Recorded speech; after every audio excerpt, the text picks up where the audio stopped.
H16 news ಅರ್ಥಾತ್ ಹೇ ಸಿದ್ದರಾಮಯ್ಯ ಸ್ವಾಗತ. ನಾನು ನಿಮ್ಮ ಎಂ ಮಲ್ಲಪ್ಪ ಜೋತವರ ಆತ್ಮೀಯರೇ. ಡಿ ಕೆ ಶಿವಕುಮಾರ್ ಅವರು ನಿಜವಾಗಿ ನಾಯಕರಾಗ್ತಾ ಇದ್ದಾರಾ, ತ್ಯಾಗಜೀವಿ ಆಗ್ತಾ ಇದ್ದಾರಾ?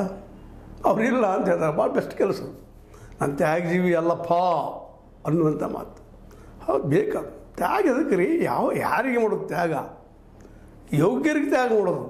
ಇಲ್ಲಿದ್ದಂಥ ಸುತ್ತಮುತ್ತದವರೆಲ್ಲರೂ ಅಯೋಗ್ಯರನ್ನ ಆ ದೃಷ್ಟಿ ಇಟ್ಕೊಂಡ್ರು. ಸ್ವತಃ ಅವರು ಇಲ್ಲಿ ಯಾರು ತ್ಯಾಗ ಮಾಡೋ ಅವಶ್ಯಕತೆ ಇಲ್ಲ. ಅಧಿಕಾರ ಹಿಡಿದ ಮುಖ್ಯ ಇಲ್ಲಿ ಉದ್ಯೋಗ ಎಲ್ಲರದ್ದು.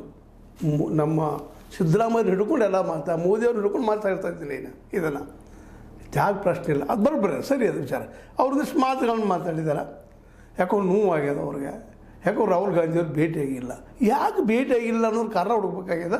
ಅದಕ್ಕೆ ಪೂರ್ವದಲ್ಲೇ ಸ್ವತಃ ಡಿ ಕೆ ಶಿ ಅವ್ರು ಏನು ಅಂದರು ಅನ್ನೋದು ಭಾಳ ಮಹತ್ವದ. ಏನಪ್ಪ ಅಂತಂದ್ರೆ, ನಾನು ಈ ಸ್ಥಾನದಲ್ಲಿ ಇರುತ್ತೇನೋ ಇರುವುದಿಲ್ಲವೋ ಎಂಬುದು ಮುಖ್ಯವಲ್ಲ.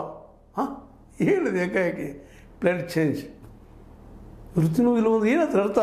ಎಲ್ಲಿ ಏನು ಪಾಪ ಹೇಳ್ತಾ ಇದ್ದಾರೆ. ಸ್ಥಾನ ದೊರೆತರೂ ನಾಯಕತ್ವ ಪಕ್ಷದ ಮುಂಚೂಣಿಯಲ್ಲಿದ್ದು ಕೆಲಸ ಮಾಡುತ್ತೇನೆ.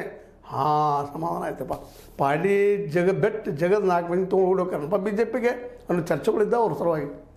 40 ಮಂದಿ ಇದ್ದಾರೆ, 50 ಮಂದಿ ಇದ್ದಾರೆ, 100 ಮಂದಿ ಇದ್ದಾರೆ. ಯಾರು ತೊಗೊಂಡು ಹಾರ್ತಾರಪ್ಪ, ಹಕ್ಕಿಗಳಾಗಿ ಬಲಿನ ತೊಗೊಂಡು ಹೋಗ್ತಾರೆ ಕಾಂಗ್ರೆಸ್ ಅಂತ ತಿಳ್ಕೊಂಡಿದ್ದೀವಿ ನಾವು. ಕ್ಲಿಯರ್ ಮಾಡ್ತಾ ಇದ್ದಾರೆ. ಭಾಳ ಸಂತೋಷ ವಿಷಯ. ನಾಯಕತ್ವ ಪಕ್ಷದ ಮುಂಚೂಣಿಯಲ್ಲಿದ್ದು ಕೆಲಸ ಮಾಡುತ್ತೇನೆ. ನಾನು ಎಲ್ಲಿದ್ದೇನೆ, ಏನಾಗಿದ್ದೇನೆ ಎನ್ನುವುದು ಮುಖ್ಯವಲ್ಲ. ನನ್ನ ಅವಧಿಯಲ್ಲಿ ಮಾಡಿದ ಒಳ್ಳೆಯ ಕೆಲಸಗಳು ಶಾಶ್ವತವಾಗಿರ್ತವೆ. ಭಾಳ ಗಟ್ಟಿ ಮಾತು. 2 ಮಾತಿಲ್ಲ. ಇತಿಹಾಸದ ಇವತ್ತು ಏನೋ ನಮ್ಮ ಜೊತೆಗೆ ಗಾಂಧಿ ಉಳಿದಿದ್ರೆ, ನಮ್ಮ ಜೊತೆಗೆ ಬಸವಣ್ಣ ಉಳಿದಿದ್ರೆ, ನಮ್ಮ ಜೊತೆಗೆ ಇನ್ನೂ ಅನೇಕ ನಾಯಕರು ಅಂಬೇಡ್ಕರ್ ಅವರು ಉಳಿದಿದ್ರೆ,